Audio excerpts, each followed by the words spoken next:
Erica, and this is Karen, and together we are Luster, which is a platform for retired career women. And today we're going to talk about community and loneliness because when we both retired, we were not prepared for the sudden lack of community.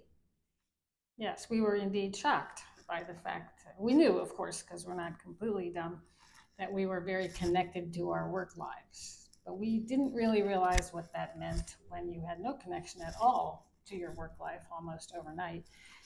Your whole work community is gone, and you're kind of by yourself. And at first, you don't think anyone else on earth has ever gone through this, so you feel very lonely. And you start to wonder, how will you build a new community when you don't have external structures available to you? And external identities. So we started thinking about that. So even your whole life, you had school, or you had work, or you had your home life or parenting, or even if you were traveling, you had something that tethered you. If you were traveling in college, you were a college student and you had a natural affinity with other college students. So you had something that identified you as part of a community. And when you went to a hostel or you went wherever you went, you were felt part of something. And then all of a sudden you're part of, quote, a retired community that has absolutely no meaning to you.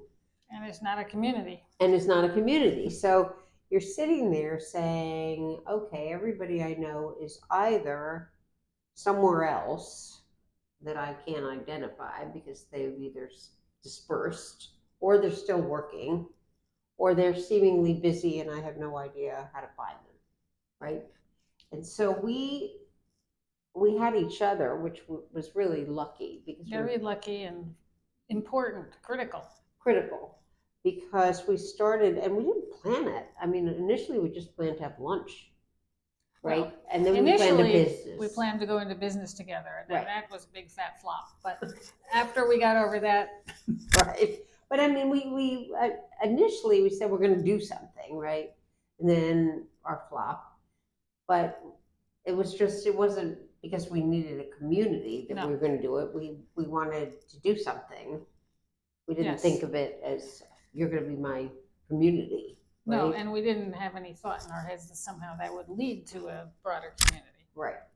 So one of the things that we've learned really is the importance of community, number one, and number two, how difficult it can be to find it. It's very difficult, and if you're a normal human being, you don't just go out there and sort of expose yourself to utter strangers and try to meet them and have fun with them.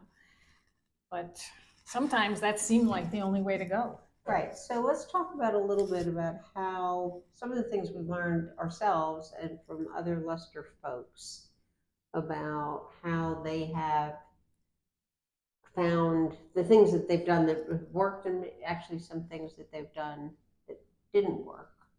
So maybe I'll start.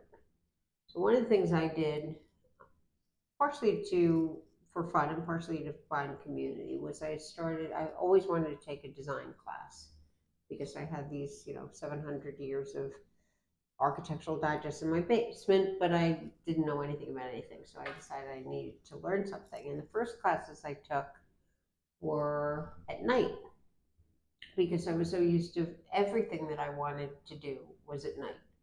You couldn't, When it you were either had to working. be at 7 a.m. or At night. 7 p.m., yes. And the other, with a couple of exceptions, the other people in my class were kids taking night classes. I had absolutely nothing in common.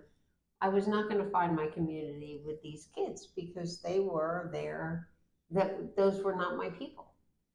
And that was kind of a shock to me of saying, wow, where, if they're not here at night, where are they? And then I switched and took a class during the day, and all my people were there because they could take. Because they're like you. Yeah, because now they could, and so they did. And they were, now a lot of those people have become very good friends, and I've traveled with them, and I've known them now for a decade.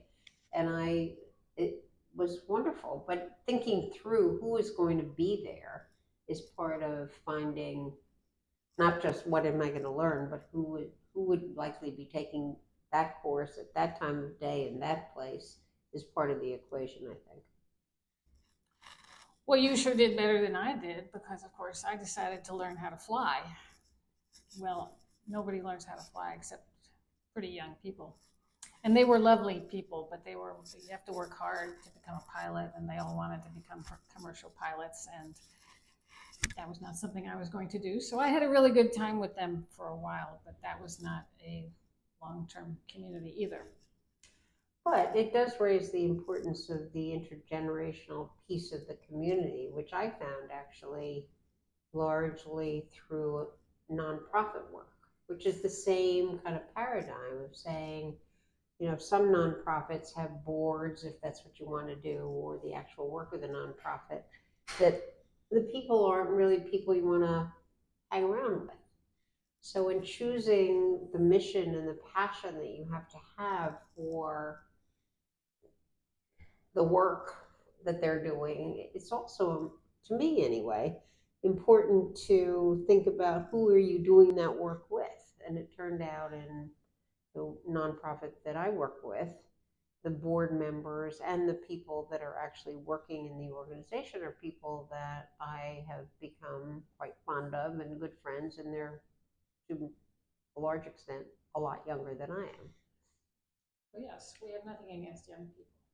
In fact, we'd like to get to know them very well. And in fact, let's be clear, Luster would not survive were it not for young people helping us with all the tech. Right, but also being sounding boards to the ideas of, I mean, if we don't get this right, then they're not going to get it right. I mean, we are forging a path that they're going to likely be on one day, hopefully, too.